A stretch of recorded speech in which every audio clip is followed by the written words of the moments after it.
কোরআন তেলাওয়াতের সময়, রমজান বেশি পরিমাণ সাজদা করার সময়, রুকু করার সময়, তাসবিহ তাহলিলের সময়, এই সব কাজের সাথে অধিকাংশ রোজাদারদের সম্পর্ক বলা চলে নেই। বরং রোজাদারদের সাথে সম্পর্ক হয়েছে এখন ফেসবুকের, রোজাদারদের সঙ্গে সম্পর্ক হয়েছে এখন বিভিন্ন ধরনের গল্প গুজবের, রোজাদারদের সাথে সম্পর্ক হয়েছে এখন স্মার্টফোনের, আইফোনের, অ্যান্ড্রয়েড ফোনের, যেগুলো শরীয়তের সঙ্গে সাংঘর্ষিক। রাসূলুল্লাহ সাল্লাল্লাহু আলাইহি ওয়াসাল্লাম তো বলেছেন, রোজাদার আল্লাহর কাছে এতটা ইম্পর্ট্যান্ট, এতটা গুরুত্বপূর্ণ, যে কখনো কথাই কয় না। সেই লোকটাও আপনাকে বলে, ভাই আপনার গালে কি কোনো সমস্যা তৈরি হয়েছে? না না, আমার গালে তো কোনো সমস্যা নেই। ভাই মনে হয় পাইরিয়া টেরিয়াটা কিছু হয়েছে, ডাক্তার দেখান। আপনি এবার বলছেন, না ভাই আমার কিছুই হয়নি, হয়তো ব্যস্ততার কারণে আপনি খেয়ালও করতে পারেননি। পৃথিবীর কেউ সায়েমের গালের গন্ধ পছন্দ করে না। জোরে বলেন, পছন্দ করেন কে? আবার বলেন, কে করে? রাসূলুল্লাহ বলছেন, রাসূলুল্লাহ বলছেন, রাসূলুল্লাহ বলেছেন, রাসূলুল্লাহ বলেছেন, সিয়াম পালনকারীর গালের গন্ধ আল্লাহর কাছে জান্নাতের সুঘ্রাণ, তার নাম হলো মিস্ক আম্বর, জান্নাতের সুঘ্রাণ থেকেও আল্লাহ তাআলা রোজাদারের গালের গন্ধ আরো বেশি পছন্দ করেন। দিনী ভাইরা, বুঝিনি আমরা, রোজাদারের হক আমরা বুঝতে পারিনি। রোজার ফলাফল কি? রোজার রেজাল্ট কি? কেন আমরা না খেয়ে থাকবো? কারণটা কি? আর বর্তমানে তো নামাজ না পড়লেও এক শ্রেণীর মানুষ রোজা রাখে। কি ব্যাপার, হঠাৎ করে রোজা ধর্মের লাইনে চলে গেল নাকি? না, তার বলিস না, হেভি ওয়েট হয়ে গেছি তো, ঢাকায় গেছিলাম, জাহাঙ্গীর সাহেব বলছে ওয়াটার ফাস্টিং। নাম কি বলেন তো? ওয়াটার ফাস্টিং, তার মানে হলো সারাদিন পানি খেয়ে থাকবেন। তো জাহাঙ্গীর সাহেব বলছে ওয়াটার ফাস্টিং করতে সপ্তাহে কমপক্ষে 2টা রোজা রাখতে। আফসোস, কপাল পড়া জাতি আমরা। আল্লাহর জন্য রোজা হয় না, বডি কন্ট্রোল করবার জন্য রোজা হয়। আফসোস, আফসোস। আমার যতটুকু মনে আছে, অতি সম্প্রতি জাপানের একজন বিজ্ঞানী, উনি নোবেল প্রাইজ পেয়েছেন। ওনার ওনার যে গবেষণা ছিল, সেই গবেষণাটা পর্যালোচনা করলে তার অর্থ দাঁড়ায়, রোজার যে উপকারিতা, রোজার যে এনার্জেটিক স্ট্যাটাস, রোজা রাখলে মানুষের শরীরের ক্ষতি হয় কিনা। অনেকে বলে যে আপনি রোজা রাখেননি, না না না ভাই, রোজা রাখতে পারেননি, হেভি অ্যাসিড, হেভি অ্যাসিড। আর এক শ্রেণীর লোক কয়, আর ডায়াবেটিক, ডায়াবেটিক। পৃথিবীর এমন কোন রোগ নাই, হার্ট থেকে শুরু করে নিয়ে, ডায়াবেটিক থেকে শুরু করে নিয়ে, অ্যাসিডিটি থেকে শুরু করে নিয়ে, পৃথিবীর একটা রোগের কথা আজ পর্যন্ত কোন ডাক্তার, কোন চিকিৎসা বিজ্ঞানী বের করতে পারেনি সিয়াম পালন করলে ওই রোগটা বৃদ্ধি হয়। সবাই একমত, সবাই একমত, 1 মাস যদি কেউ না খেয়ে থাকে, সিয়াম পালন করে, তার বডিতে যেসব অপদার্থ টাইপের রিপুগুলো আছে, জার্মগুলো আছে, ওগুলো নির্মূল হয়ে যায়, বডি আরো এনার্জি, বডির এনার্জি আরো বেড়ে যায়। সুবহানাল্লাহ বলেন। এর প্রমাণ দিয়ে মূল কথার দিকে যাই। এর প্রমাণ দেওয়ার জন্য বদরের আগের রাত রাসূলুল্লাহ কয়েকদিন ধরে হাঁটতে হাঁটতে হাঁটতে হাঁটতে বদরে পৌঁছে গেছেন। এখন আবু জাহাল এদিকে তার বন্ধুর কাছ থেকে শুনছে, সম্ভবত গত শুক্রবার বলেছিলাম, আজকে অতটা বলছি না, অল্প একটু বলে আমি আমার মূল কথার দিকে চলে যাই। রোজা যে এনার্জি তৈরি করে তা প্রমাণ। মুসলমানদের কাছে বাহনের বড় অভাব, মাত্র 20 খান তলোয়ার, মাত্র 70টা উট, লোক প্রায় 300 প্লাস। রাসূলুল্লাহ সাল্লাল্লাহু আলাইহি ওয়াসাল্লাম ভাগ করতে লাগলেন, তুমি ওঠো আর ও উটের দড়ি নিয়ে অমুক পর্যন্ত হেঁটে যায়, আবার ওখানে গেলে তুমি চেঞ্জ করে ফেলবে। এরকম রাসূলুল্লাহ চেঞ্জ করে করে করে করে 180 কিলোমিটারের মতো ওখানে পৌঁছায় গেলেন। এটা মাথায় রাখতে হবে, নবী মদিনা থেকে যাওয়ার সময় যুদ্ধ করার মানসিকতা নিয়ে, প্রস্তুতি নিয়ে কিন্তু যান নাই। অবস্থা এমন হলো, মুসলমানরা পিছনে টার্ন করতে পারলেন না। আবু জাহালের মনের ভিতরে তো বড় অভাব, বড় ভয়। একজন স্পাই পাঠিয়েছে আগে, যে মুসলমানদের খোঁজখবর নিয়ে আসো। তো খোঁজখবর আনতে গেছে, ওখানে যা হবার হয়েছে, এবার যখন সে ফিরে আসছে, আবু জাহাল জিজ্ঞেস করে, কি দেখলা টেকলা? আরে মিয়া ভাই, তুমি বাদ দাও সমস্ত। কি শক্তি কাকে বলে? এই যে আমরা যা মেসওয়াক করি, মেসওয়াক আমি নিজে দেখছি মুহাম্মাদের সাথীরা এক একটা গাছ ধরে উল্টাই নিয়ে ওই দিয়ে মেসওয়াক করে। আবু জাহালকে খুব বলিস কি শক্তি? আবু জাহাল, আমি যা দেখছি ঠিক তাই তোমারে কইছি। এখন আবু জাহালের ভিতরে তো কম্পন শুরু হয়ে গেছে। বদরের যুদ্ধ হয়েছিল কোন মাসে ভাই? ভুলে গেছেন আপনারা? এই হলো পার্থক্য। আমরা পরীক্ষার খাতার মার্জিন টানতে আর মার্কারি পেন দিয়ে ডিজাইন করতে পরীক্ষার 45 মিনিট এমনি কাটেন। প্রশ্ন খুলে দেখি উত্তর লিখতে হবে 5টা, পারি না 3টা। এই ছেলে পাস করবে না ফেল করবে? আমাদের সিয়াম মনে হয় ওই কায়দায় হতে যাচ্ছে। রাসূলুল্লাহ নিজে ওই মদিনা থেকে হাঁটতে হাঁটতে, প্রচন্ড গরম, নিজে চলে এলেন বদরের মাঠে, সাহাবায়ে কেরামদের সামনে নিজে রোজাটা ভেঙে ফেললেন। যারা দেখলেন তারা গিয়ে অন্যান্য সাথীদের কাছে বললে, মুহাম্মদ সাল্লাল্লাহু আলাইহি ওয়াসাল্লাম, রাসূল রোজা ভেঙে ফেলছে। সব এই কথা বলবি না, বিশ্বাস যদি না করো তো আমার সাথে আয়। নবীজির কাছে যখন গেলেন, 2টা বক্তব্য আসছে, পানি অথবা দুধ। নবীজি সবার সামনে নিজে পানি অথবা দুধ খেয়ে বদরের প্রস্তুতির জন্য, বদরের মানে যুদ্ধ করবার জন্য, কাফের মুশরিকদের বিরুদ্ধে ইসলামকে বিজয়ী করবার জন্য 17ই রমজান বদরের মাঠে রাসূল নিজে রোজাটাকে ভেঙে ফেললেন। আর আমরা রোজা মানে বুঝি, রোজার তাকওয়া মানে বুঝি এতটুকুন, সুবে সাদেকে খাওয়া বন্ধ, সূর্য ডোবার পরে ইফতারি, আপাতত এতটুকুন। আমরা রোজা মানে বুঝি এইটা যে গোটা বিশ্বব্যাপী মুসলমানদের আনন্দের দিন, ঈদের দিন, রমজানের শেষ দশকে বউ মাইয়ে সব রাস্তায় নামায় দেওয়া। কারণ বউ তো আপনার কন্ট্রোলে নাই। আপনি নিজের জন্য একটা শার্ট কিনেছেন, পাঞ্জাবি কিনেছেন, ভাবির জন্য একটা কিছু কিনছেন, আপনি 11টা 12টার সময় কষ্ট করে নিয়ে বলছেন কেমন দেখায় দেখো তো। তোমার কোনো একটা কেউ টাইপের নেচার, এটা কি তোমাকে মানায়? আর এই জামানে কি এটা পরে? আপনি অসহায়। কারণ 25 বছর আগে শ্বশুর বাড়ির যৌতুক নিয়ে বিয়ে করছিলেন, যে খাটটায় আপনি ঘুমান ওই খাটটাও শ্বশুর বাড়ি থেকে দেওয়া, আর বিয়ে করার আগে দিন মানেন নাই, যে কারণে এতটুকু তো আপনাকে মানতেই হবে।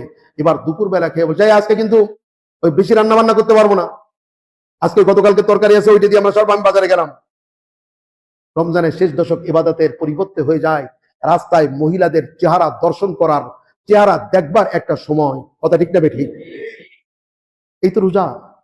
রোজার উদ্দেশ্য এগুলো একটাও না। যদি কেউ রমজানের শেষ দশকে নতুন কাপড় কিনতে না পারে, তার রোজা নষ্ট হওয়ার কোনো কারণ নাই। যদি কেউ ভুরি ভুরি ইফতারি করতে না পারে, তার রোজা নষ্ট হওয়ার কোনো কারণ নাই। যদি কেউ সাহারিতে 4 পদ 5 পদের মাছ অথবা 2 পদের গোশত না খায়, শুধু আলু ভর্তা ডাউল খায়, তার রোজা নষ্ট হওয়ার কোনো কারণ নাই। কিন্তু মনে রাখতে হবে, পর্দার বিধানকে আল্লাহ তাআলা ফরজ করেছেন। কি করেছেন বলেন তো? এটা নফল না মুস্তাহাব? এটা ফরজ। মান লাম ইয়াদা কাওলা যুরি ওয়াল আমালা বি ফালাইসা লিল্লাহি হাজা আন ইয়াদা তাআমাহু ওয়া শারাবাহু। নবীজি বলেই ফেলছেন, তোমার রোজার কোনো মূল্য আল্লাহর কাছে নাই, ওই ব্যক্তির সিয়াম পালনের কোনো মূল্য আল্লাহর কাছে নাই যে ব্যক্তি ইসলাম বিরোধী শয়তানি কাজ যতক্ষণ না ছাড়তে পারলো ততক্ষণ পর্যন্ত এই না খেয়ে থাকার কোনো মূল্য আল্লাহর কাছে নাই।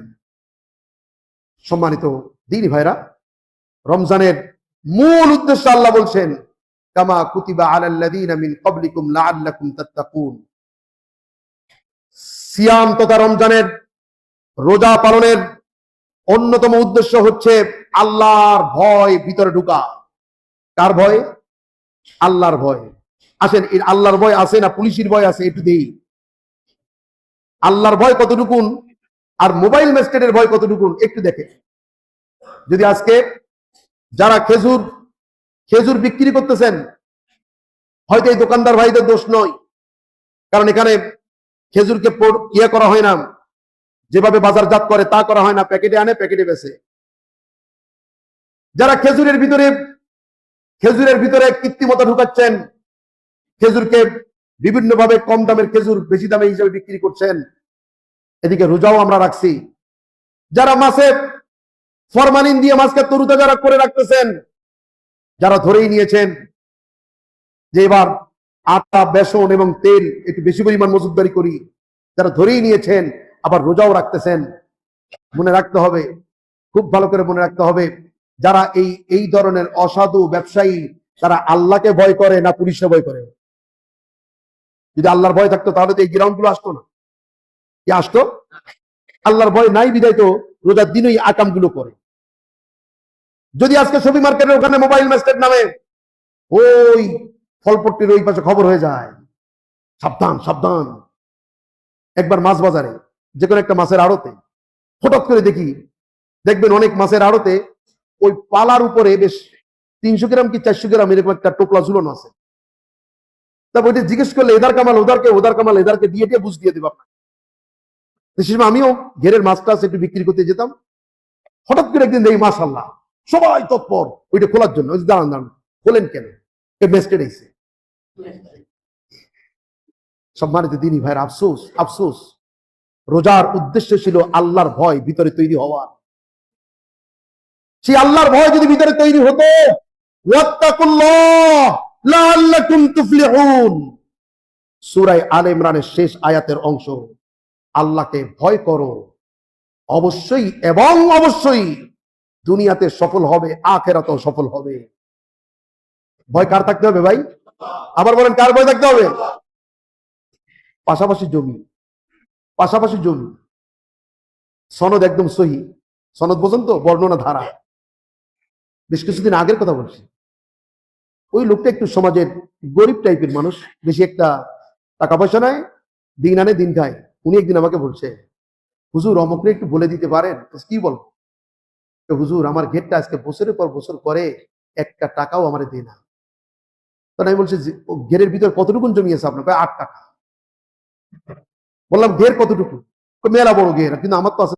হুজুর এই দেখেন, আমার এই জায়গায় এমন ভাবে স্টর মারছিল, আমার ডাক্তারখানায় যাওয়া লাগছে। আচ্ছা এবার বলেন তো, এই 500 বিঘার ঘের যিনি করেন, উনি এবার কোট মসজিদে বিশাল আয়োজন করে ইফতারি করালেন।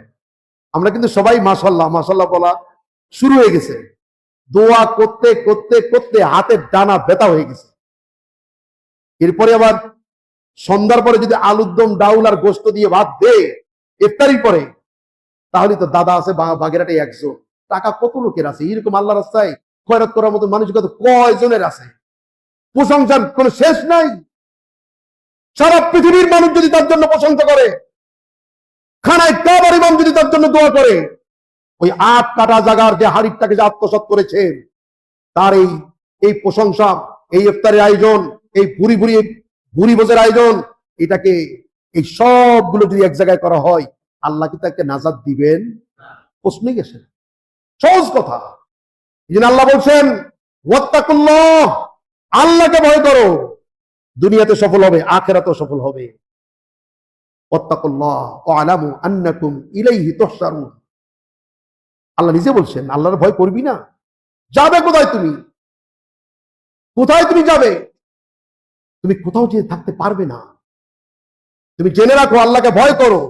যদি ভয় না করো, তুমি জেনে রাখো, আন্নাকুম ইলাইহি তুহশারুন, আল্লাহর সামনে তোমাকে এবং তোমাদের সকলকে আল্লাহর সামনে উঠতে হবে, হবে এবং হবে। কথা ঠিক না বেটি? আল্লাহর সামনে উঠবো না এরকম কেটা কেটা আছে? এটা আতস করেন দিন, আছে কেউ? আল্লাহর সামনে উঠবো না এরকম কেটা কেটা আছে? একজনও নাই। ওয়াত্তাকুল্লাহ ওয়ালামু আন্নাকুম মুলাকু, শুধু আল্লাহর সামনে ওঠা নয়, আল্লাহর সাথে সাক্ষাৎ করতেই হবে। আল্লাহ বলছেন সেদিনকে ভয় করো, যেদিন কেউ থাকবে না। ইকরা কিতাবাক, পড়ো, তুমি তোমার আমলনামা পড়ো, তোমার রেকর্ড পড়ো। আফসোসের বিষয়, দুঃখের বিষয়, আমাদের দেশের স্বর্ণকারদের কাছ থেকে সোনা যদি কোনো গহনা টহনা যদি বানান, আর ওই গহনা নিয়ে যদি সৌদি আরবে যান, আগে জিজ্ঞেস করে ফেন মাস না আনতা, এ কোন জায়গায় বানাইছে? যদি কোন বাংলাদেশ থেকে বানাইছি, আমি নিজে দেখছি এই স্বর্ণ তারা কেমন যেন আনইজি ফিল করে, কেমন যেন আনইজি ফিল করে। আমাদের দেশের সব স্বর্ণকারদের কথা বলছি না, কিছু কিছু স্বর্ণকার ভাইরা আছে, উপরে লেখা 21, ভিতরে ঢুকানো 16 হয় না, তারপরেও ভাঙার পরে দেখা যায় 6 আনা খাত। অথচ ইন্টারন্যাশনাল একটা রেট আছে, ইন্টারন্যাশনাল একটা রেট আছে। 21 ক্যারেটের স্বর্ণে 1 গ্রামের ভিতরে কতটুকু খাত আপনি দিতে পারবেন? 24 ক্যারেটের স্বর্ণে আপনি কতটুকু খাপ দিতে পারবেন? 18 ক্যারেটের স্বর্ণে আপনি কতটুকু খাপ দিতে পারবেন? আল্লাহর ভয় এমন একটা জিনিস যা মানুষকে প্রকৃত মনুষ্যত্বের স্বাদ গ্রহণ করার সুযোগ করে দেয়। আল্লাহর ভয় এমন একটা জিনিস যা মনুষ্যত্বের স্বাদ গ্রহণ করার সুযোগ দেয়। আর আল্লাহর ভয় যদি না থাকে, দুনিয়ার সব থাকবে, স্বাদ থাকবে না। আমি লিখে দিতে পারি, আল্লাহর ভয় যদি না থাকে, টাকা থাকবে, বাড়ি থাকবে, গাড়ি থাকবে, বউ থাকবে, সন্তানাদি থাকবে, যা দুনিয়ার সব কিছু থাকবে, আপনার জীবনে শান্তি থাকবে না। আল্লাহর ভয় এমন একটা জিনিস। সাহাবায়ে কেরামদের ভিতরে দুনিয়ার কিছু ছিল না, ছিল কলিজা ভরা আল্লাহর ভয়। রাসূলের একজন স্ত্রী উম্মে হাবিবা, জোরে বলেন নাম কি? নামটা মুখস্থ করতে হবে। আবার বলেন কি নাম? উম্মে হাবিবা। বাবার নাম আবু সুফিয়ান। আবু সুফিয়ান যেন তেন ব্যক্তি নন, মেম্বার অফ পার্লামেন্ট। আজকের যে মন্ত্রী, বাংলাদেশ সরকারের যারা মন্ত্রী, ওই লেভেলের একজন পার্সোনালিটিস ছিলেন হচ্ছে আবু সুফিয়ান। কিন্তু মেয়ে যতই ইসলাম ধর্ম গ্রহণ করুক না কেন, বাবা যদি অন্য ধর্মের হয়, মা যদি অন্য ধর্মের হয়, যাই বলেন না কেন, এই সন্তানের সঙ্গে যদি বাজারে দেখা হয়, ধর্মের ভেদাভেদ ভুলে গিয়ে মা জড়ায় ধরে সন্তানকে। কথা ঠিক না বেঠিক? ছেলেও কাঁদে, মাও কাঁদে। অনেকদিন হয়ে গেল, আবু সুফিয়ান তার কলিজার টুকরা উম্মে হাবিবাকে দেখতে পায়, বের হয় আর বলে, ও তো আমার কলিজা জুড়ে ছিল, ও তো আমার সন্তান। আমি ওর কথা মনে করলে আমি অস্থির হয়ে যাই। তখন স্ত্রী বললো, তাহলে একটা কাজ করো না, যাও মেয়েকে দেখে আসো। হয়ে যাবে, আমি আবু সুফিয়ানের কন্যা, এটা আমার জীবন থাকতে আমি ভুলতে পারি না। এতটা অপমান করলি আমাকে? এই ছেঁড়া চাটাই আমার ঘরের, এইরকম চাটাই তো আমার ঘরেও নাই। এই চাটাইতে তো দাস দাসীরা থাকে। আর আমি তোর ঘরে ঢুকলাম, আমি মক্কার এই মানে ডিগনিফাইড একজন পার্সন, তুই এই চাটাইটা উঠায় রাখলে? আস্তে করে মেয়ে জবাব দিল, শোনো বাবা, তুমি আমার কলিজা জুড়ে রয়েছো, এতে কোনো সন্দেহ নাই, কিন্তু যেই চাটাইটা আমি উঠায় রাখছি, আমি এই চাটাইটা তোমার মতন একজন কাফেরের সম্মানে বিছায় রাখতে পারি না, কারণ এই চাটাইতে ঘুমায় নবী মুহাম্মদ রাসূলুল্লাহ সাল্লাল্লাহু আলাইহি সাল্লাম। তো বলিস কি তুই? তোর ঘরে তো কিছু নাই, যা হয়েছে হয়েছে, চল।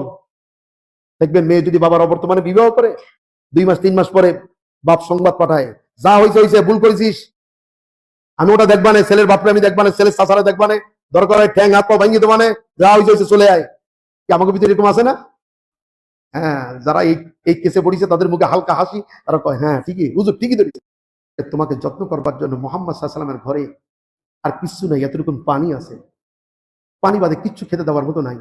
যা হয়েছে হয়েছে, চল। কোথায় যাবো? আমার পরিবার ফিরে চল, তো যা লাগে সব দেবো, তোর নতুন করে চিন্তা করবো। বলো বাবা, এবার আমার মনের কথাটা শোনো, আমার জীবনকে যদি তুমি ফেড়ে 2 ভাগ করো, 2 ভাগ করো, যতক্ষণ আমার সেন্স থাকবে, এই রসুলের ঘর থেকে পৃথিবীর কোন শক্তি আমাকে বের করতে পারবে না, পারবে না, পারবে না। আল্লাহর ভয় কাকে বলে দেখছেন? কাকে বলে দেখছেন? ইমান কাকে বলে দেখছেন? আর আমাকে ইমান একদম খারাপ না। নির্বাচন এলে সব দলে টাকা খায়। কি ভাই, কথাকে বানায় বলছি নাকি? কথা মোটেও বানায় বলি। এ দল দেখায়, ও দল দেখায়, ও দল দেখায়, 1 ভোট 6 বার বিক্রি করে। এরকম আমাদের দেশে আছে কি নেই? তো তারাও মুসলমান, আমরাও মুসলমান।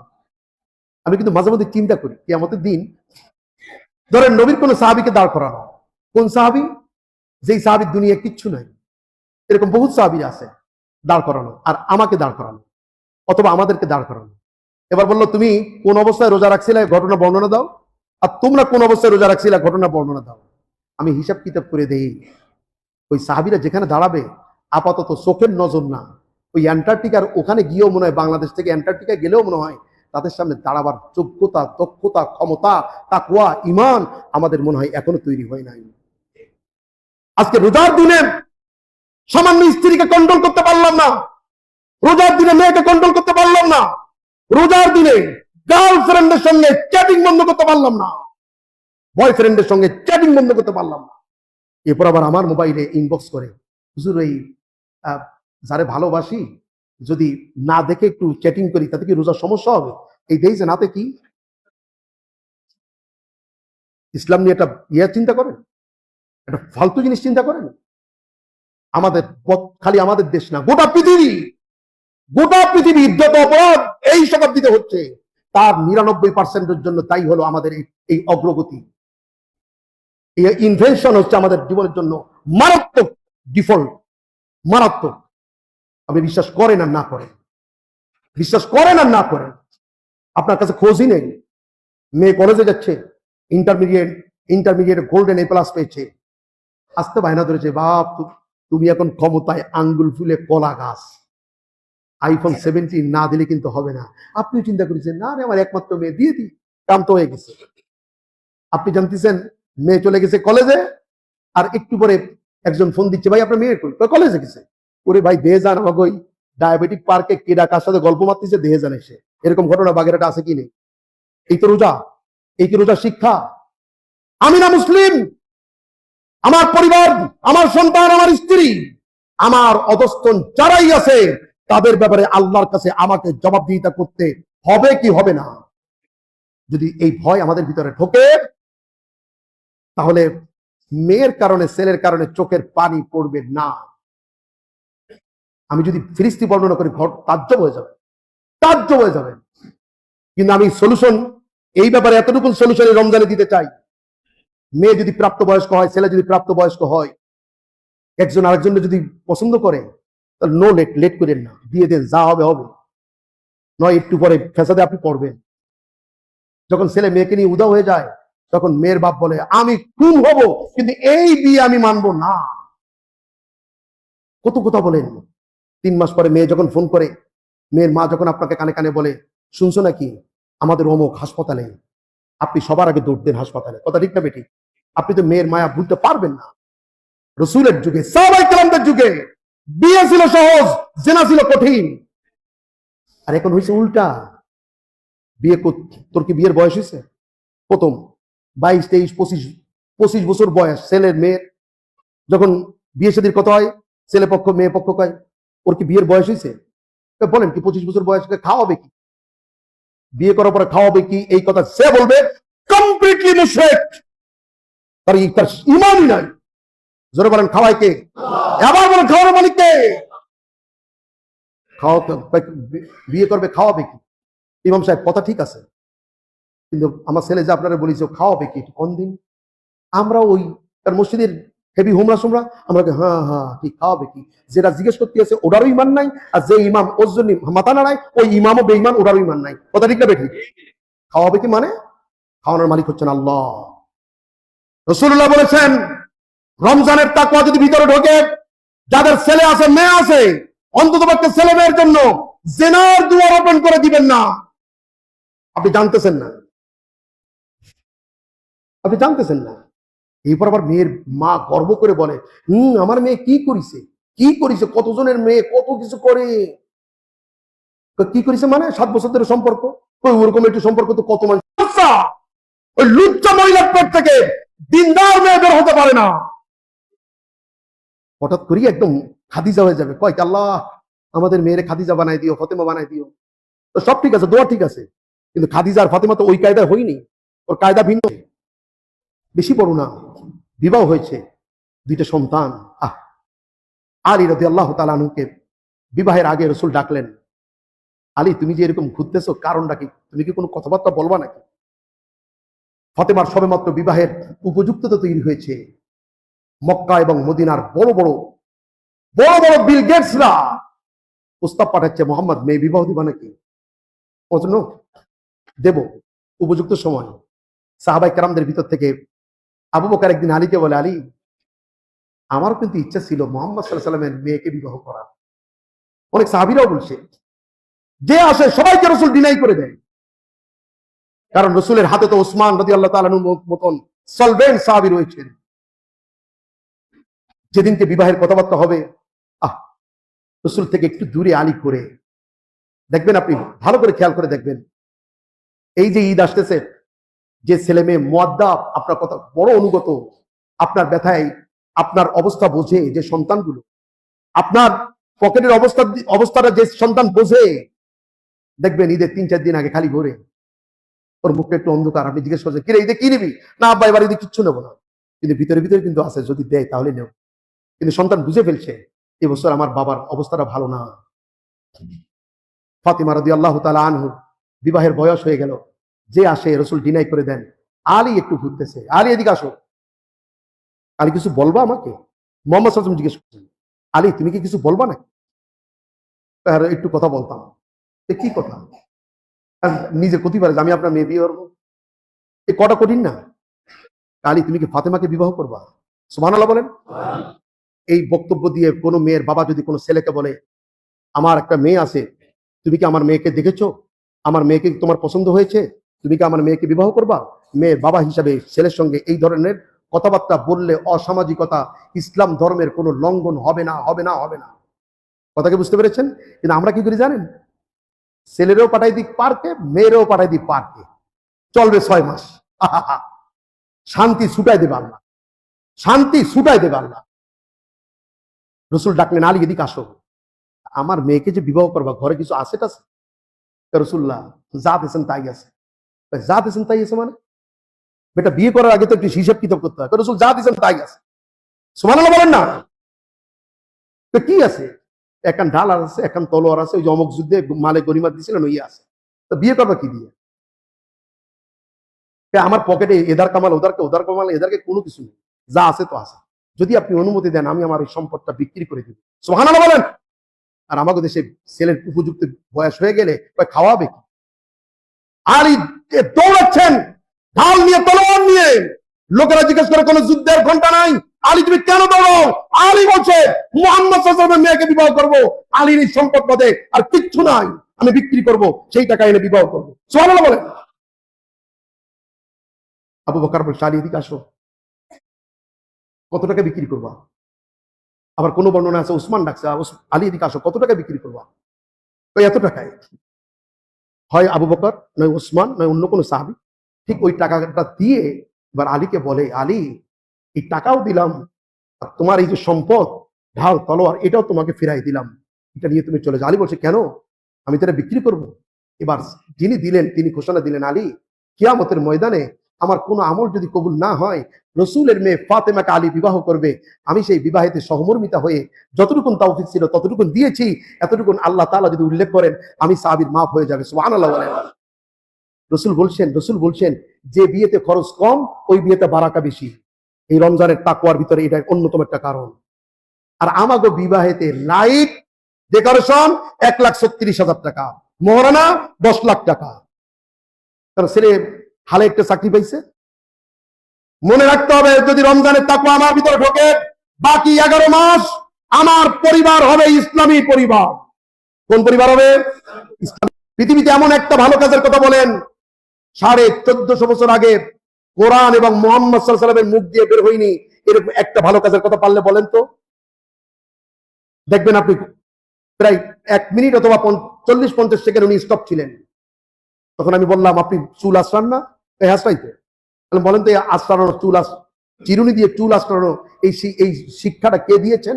তো ওটা নেচার, বুঝুন তো, নাস্তিকদের কথা বুঝুন তো, ওটা প্রকৃতি। প্রকৃতি হবে না পরে, প্রকৃতি শিয়ালো কিনা আপনার? পকেটে চিরুনি রাখতে হবে, চুলগুলো আশ্রাতে হবে, অপরিজনীয় পশম কাটতে হবে, ধর্মের শরীয়তের যে নিয়ম কানুন গুলো আছে এগুলো মানতে হবে। এগুলো কে শিখালো আপনাকে? সামান্য চিরুনি দিয়ে চুল আশ্রানোর কথা আমার নবী 1450 বছর আগে শিখাই গেছেন। সুবহানাল্লাহ বলেন। আজকে আমার কাছে দিন অনুপস্থিত, আমার কাছে ইসলাম অনুপস্থিত। আমি সিয়াম পালন করছি, আমি 20 টাকার তারাবি পড়ছি, শেষ টাকাতে তাহাজ্জুদ পড়ছি, কিন্তু আমার নেতার ছবি আমার ড্রয়িং রুমে টানানো, এটাকে নামানোর মতন তাকওয়া আমার কলিজার ভিতরে তৈরি হয়নি। কথা ঠিক না ঠিক? রাসূলুল্লাহ বলেন নাই, শোনো নাই তোমরা? নবীজির হাদিস তোমরা শোনো নাই? সেই ঘরে কোন জীবজন্তুর ছবি থাকবে, হোক নেতার ছবি, হোক প্রধানমন্ত্রীর ছবি, হোক রাষ্ট্রপতির ছবি, হোক জাতিসংঘের মহাসচিবের ছবি, হোক কোন নায়ক নায়িকাদের ছবি, যে ছবি থাকবে না কেন ওই ঘরের রহমতের ফেরেশতা ঢুকবে না, এবং ঢুকবে না। শুধু রোজা রাখলেই হয়ে যাবে? রাসূলুল্লাহ বলে দিয়েছেন কিয়ামতের ময়দানে কত রোজাদার শুধু ক্ষুধার কষ্ট বাদে কিচ্ছু পাবে না, কত রোজাদার শুধু রাত জাগা বাদে কিচ্ছু পাবে না। এই জন্য আসেন, আমি এতক্ষণ যত কথা বলেছি, রমজানের মাধ্যমে যদি তাকওয়া অর্জিত হয়, আমরা আমাদের এই দুর্বলতাগুলোকে ডিলিট করতে পারবো না? কিছু বলেন পারবো না? অনেক লোক রমজানে দাড়ি রেখে দিলেন, ভাই চমৎকার মানাইছে, আর কি সুন্দর, এরকম ডলে আর কয় ভাই কেমন লাগে কেমন লাগে, আরে ভাই সো সুইট, সুইট লাগে। বাবা তুমি যদি আল্লাহর ভয়তে দাঁড়িয়ে রাখো তাহলে ঈদের দিন ফজরের নামাজে তো উঠতে পারো না, ঠনটা করে ফজরের নামাজ উঠতে পারিনি। বিসমিল্লাহকে সর্বপ্রথম কাজ দাড়িটা শেভ করে, এরকম দাড়ি লোক রাখা লোক আমাকে আমাদের মসজিদে কি আছে নাকি? না নেই, আমাকে মসজিদে সবাই ভালো মানুষ। মনে রাখতে হবে যদি আল্লাহর ভয় তুমি দাড়ি রাখো, এই দাড়িতে তোমার পোজ দেওয়া হারাম, হারাম এবং হারাম। এরপরে আবার দাড়িতে খালি পোজ দিইনি, শয়তান 1 মাস ছিল না তো, এবার শয়তান ছুটি পাইয়ে,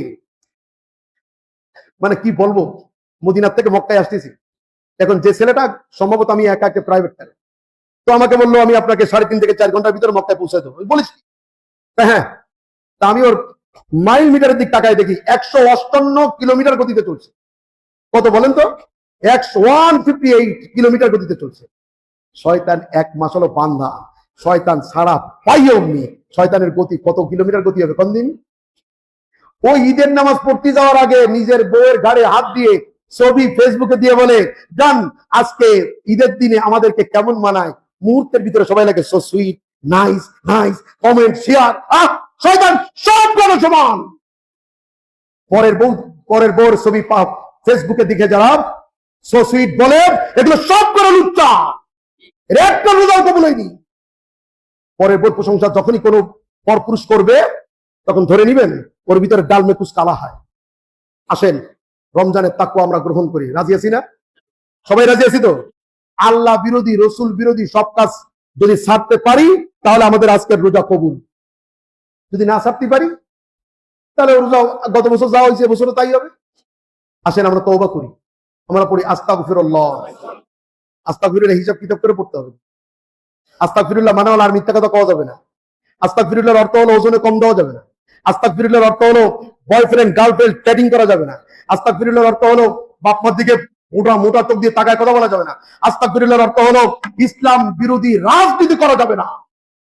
এটার নাম আস্তাগফিরুল্লাহ, এটার নাম আস্তাগফিরুল্লাহ। আস্তাগফিরুল্লাহ হিসাব কিতাব করে পড়বেন। আসেন আমরা মুসলমান না? এই মসজিদে এই মুহূর্তে কি কোনো বিধর্মী আছে? কোনো হিন্দু ভাই আছে? বৌদ্ধ আছে?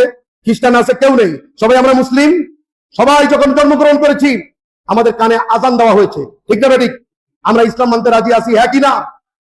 সুতরাং ইসলাম বিরোধী কোন কাজ মরার আগ পর্যন্ত আমি করব না, এই সিদ্ধান্ত আমরা নিতে পারি। তাহলে লিখে রাখেন আপনার রোজা কবুল হবে না, রোজা কবুল হবে। লিখে রাখেন আপনার ভিতরে তাকওয়া ঢুকবে না, ঢুকবে না। আসেন রমজানের শিক্ষায় আমরা উজ্জীবিত হই, আমাদের হৃদয়টা তাকওয়া দিয়ে ভরে দিই। তবে গতানুগতিক তাকওয়া না, গতানুগতিক তাকওয়া না। মসজিদের মামলা যখন চলে, সর্বশেষ কথা, গেলাম একটা কাগজ আনতে। তো এখন আমাদের মসজিদের তালিম ভাইটা যারা পরিচালনায় আছেন, তা আমি যেহেতু আমি আর মহদ্দিন সাহেব একটু দৌড়তাম, তাই একটা কাগজ সে মোটে পাই না। তো এখন আমাকে মোহরি জিজ্ঞেস করে, পাইছেন কাগজ? আজকে 3-4 দিন হয়ে গেল। না ভাই কাগজ তো দিচ্ছে না, আমার সাথে আসেন 200 টাকা দেন। 600। আমি আজও মনে আছে, মোহরির পিছনে পিছনে ঢুকলাম, ধুয়ে দিই এইরকম দাড়ি। আমি চিন্তা করলাম, ও আল্লাহ, এটা ইসলামিক ঘুষ, এটা মনে হয় হালাল। যে লোকের কাছে কাগজ মোটে নেই, আমাকে মোহরি দেখলাম দিল, ফট করে কাগজটা বের করে দিল। এরকম এই দাড়ির কোনো মূল্য আছে? এই মূল্য আছে? এই দাড়ি রেখে যারা মালে ভেজাল দেবে কোন লাভ আছে? কোন লাভ নাই। আল্লাহ সুবহানাহু ওয়া তাআলা আমাদেরকে পরিপূর্ণ কোরআনের অনুসরণ করার, ইসলামের অনুসরণ করার তৌফিক দান করুন। আকুলু কওলি হাযা আস্তাগফিরুল্লাহ লি ওয়া লাকুম ওয়া লিসাইরিল মুমিনিনা মিন কুল্লি যামবিন ওয়া মাসিয়াতিন ফাস্তাগফিরুহু ইন্নাহু হুয়াল গফুরুর রহিম। আল্লাহুম্মা সাল্লি আলা মুহাম্মাদ। আলহামদুলিল্লাহি কামা ইয়াজিবু আলাইনা মিন হামদিহি ওয়া তা'যীমিহি ওয়া নাশকুরুহু আলা নি'আমিহি ওয়া ইন'আমিহি ওয়া তাকরীমিহি। আম্মা বা'দু আ'লামু আন্না আহসানাল হাদীথি কিতাবুল্লাহ ওয়া খায়রুল হাদী হাদী মুহাম্মদ সাল্লাল্লাহু আলাইহি ওয়াসাল্লাম ওয়া শাররুল উমুরি মুহদাথাতুহা ওয়া কুল্লু মুহদাথাতিন বিদআহ ওয়া কুল্লু বিদআতিন দালালাহ ওয়া কুল্লু দালালাতিন ফিন-নার। সবাই পড়েন রব্বির রহমহুমা কামা রাব্বায়ানি সগীরা। কলিজা দিয়ে পড়েন, রমজান দোয়া কবুলের মৌসুম। রব্বির রহমহুমা কামা রাব্বায়ানি সগীরা, রব্বির রহমহুমা কামা রাব্বায়ানি। সন্তানদের জন্য দোয়া করেন, রব্বানা হাব লানা মিন আজওয়াজিনা ওয়া যুররিয়াতিনা কুররাতা আয়ুন ওয়াজআলনা লিল মুত্তাকিনা ইমামা। আমরা বিশেষ করে মুসলিম সমাজের জন্য দোয়া করি।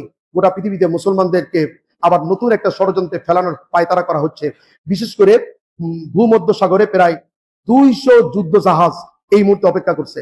আল্লাহ তাআলা যেন মুসলমান নন মুসলমান সবাইকে যেন শান্তির সঙ্গে পৃথিবীতে বসবাস করার তৌফিক দান করেন, আল্লাহ যেন কবুল করেন।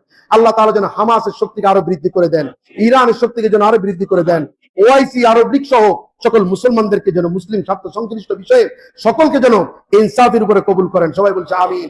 বিশেষ করে অতি সম্প্রতি বাংলাদেশের পার্লামেন্ট গঠন হয়েছে, এই পার্লামেন্টের মাধ্যমে একটা বেইনসাফি কাজও যেন রাষ্ট্রের জনগণ মুখোমুখি হতে না হয়, আল্লাহ তাআলা সেই ইনসাফের উপরে আমাদের পার্লামেন্টকে কবুল করে নাও।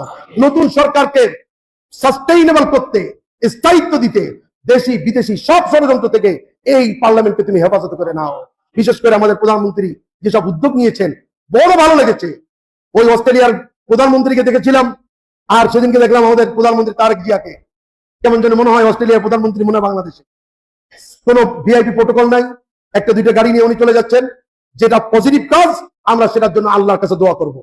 আল্লাহ পাক আমাদের এই রাষ্ট্রপ্রধানকে, এই পার্লামেন্টকে সব ধরনের অনৈতিক বেইনসাফি কাজ থেকে হেফাজতে রাখুন, বিদেশিদের খপ্পর থেকে বাংলাদেশকে হেফাজতে রাখুন, সকলকে সুদ ঘুষ জেনা ব্যভিচারের দুয়ার থেকে আল্লাহ তাআলা বাঁচায় রাখুন, সবাই বলছে আমিন।